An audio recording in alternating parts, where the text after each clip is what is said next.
বিবি পায়রা পায়রা, বিবি পায়রা পায়রা, বিবি পায়রা পায়রা, বিবি ও মামা, দেখো না আমার চুলটা হিরোর মতো লাগছে না?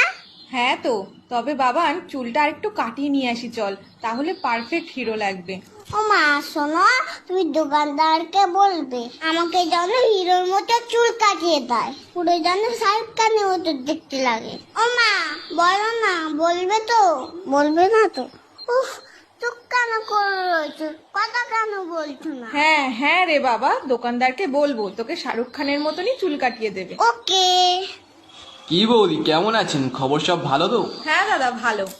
আরে বাবান, কেমন আছো? হ্যাঁ ভালো আছি, তবে আমার কিন্তু হিরোর মতো চুল কেটে দিতে হবে। তুমি পারবে তো? আগে বলো, নয়তো তোমার কাছে কাটবো না। সব রকম কাটতে পারি আমি, তুমি এখানে এসে বসো। আমাকে একটু উঁচু করে দাও, আমি তো মুখটাই দেখতে পাচ্ছি না। হ্যাঁ তাই তো, তুমি নামো, আমি উঁচু করে দিচ্ছি। দেখো আবার যেন সব চুল কেটে দিও না। আহ বাবা নড়ো না, কান টান কেটে যাবে কিন্তু। ও দাদা, একেবারে মুড়ো করে কেটে দেবেন। হ্যাঁ হ্যাঁ, বুঝেছি বুঝেছি।